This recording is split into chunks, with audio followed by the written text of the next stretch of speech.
Thank you very much to all the panel for excellent talks this morning. Just a quick question for John.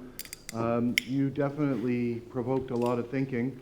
But the one question I had is you are employing advanced methods, tomography pulling tests, and on the one example you said that the tree that got removed had a safety factor of 15 or something like that.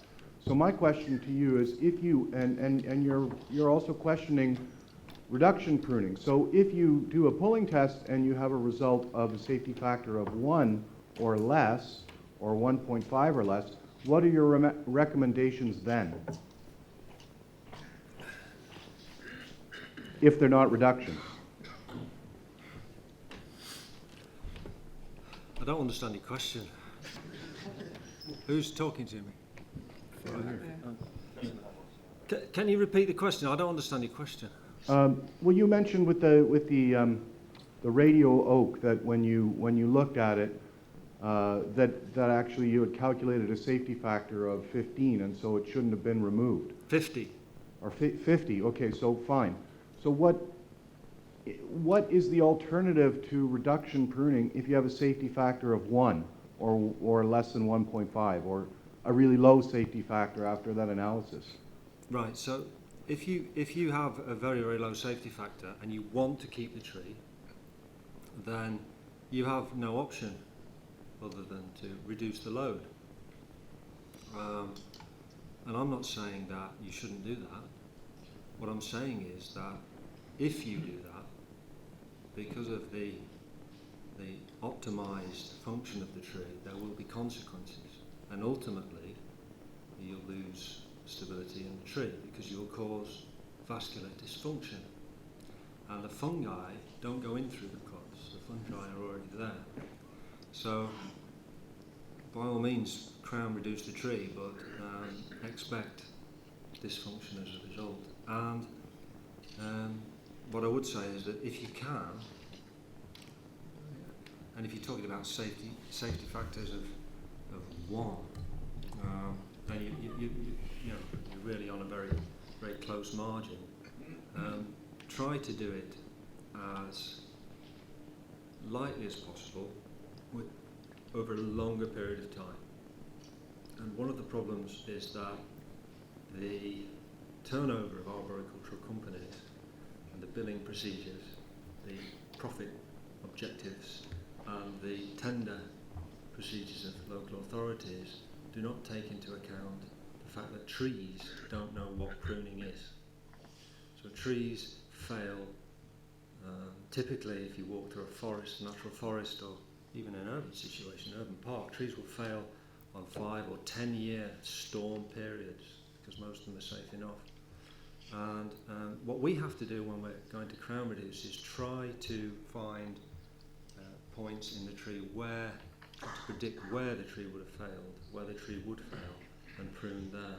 But do it over a much longer period of time, because if you do it too quickly, then you will cause vascular dysfunction.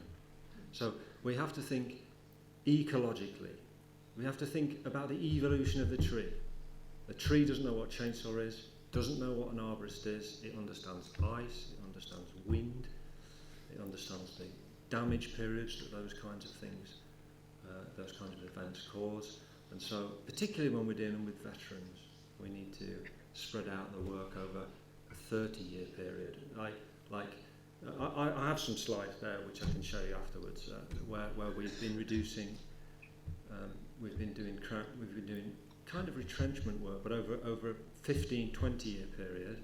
And this means just removing one limb every 5 years, one branch every 5 years, but making slightly larger cuts so that you allow more light in.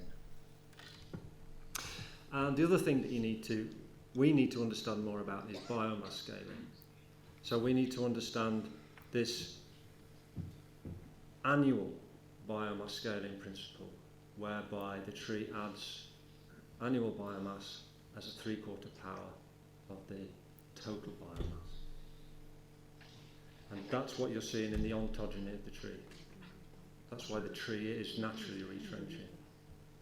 So read about that. It's in the references. Read about that. I'll be interested to hear how, because you know, if you study biomass scaling, then you'll start to look at it in a different way.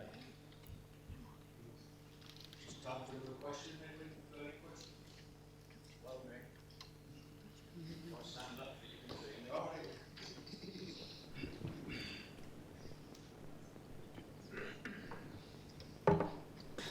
I'll take this slowly because I want to be careful in what I say. Firstly, an apology, Mr. Chairman. It might not end up in a question, but it will invite John, if you would, to comment on what I'm about to say. It's going to sound like a little bit of a criticism in the way that you portray the TR ratio, because the elements that we're missing there is that the TR ratio is to be applied with a tree that has an unpruned full crown. Also, having done the research and looked at what Klaus has to say about it, and Franz Gruber et al., etc., the TR ratio is not to be applied to trees over 900 millimetres diameter. Actually, that information supports your decision related to that 600-year-old tree. But I do have the feeling that when we're talking about the TR ratio, that we should portray it accurately as Klaus Matek has described it, and not just take the fact that the TR ratio is applied to any tree without thinking that it has an unpruned full crown. So I don't know whether you've got any comments related to that.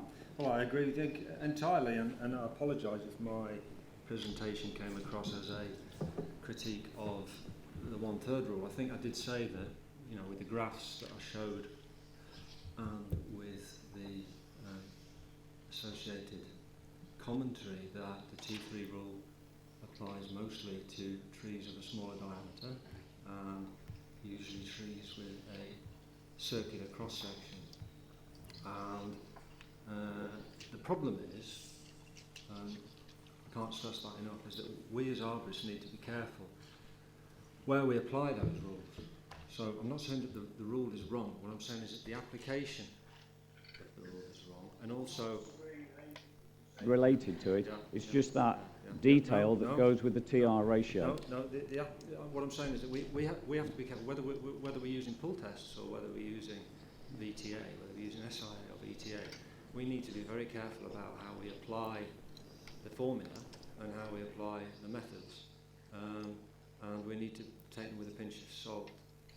So that was really my main point. But when it comes to the use of drills and the application of that method, we also need to be careful about where we drill. So it does say that you should drill between root buttresses.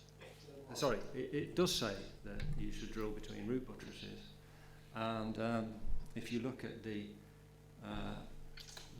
relationship between the elastic modulus and the moment of inertia and the cross-sectional load-bearing capacity of the stem, then drilling between the buttresses makes no sense. And in fact, you saw on one of the slides there are major bark inclusions between the buttresses and the elastic modulus of bark. It differs from the elastic modulus of heartwood by a factor of 10. So if you were unfortunate enough to poke your drill through a bark inclusion, then you would get a very, very false reading and impression of the residual bending strength of the cross-section of the stem. And in no disagreement with you, the TR ratio is just one small piece of information that you use, taking VTA, etc., all of our knowledge into account. Yeah. So, Yeah. no disagreement, and I think you were unfortunate to lose that 600-year-old tree. I would have come to the same recommendation as yourself. Yeah, it was shocking, and that's why I think we need to be careful about how we apply the principles.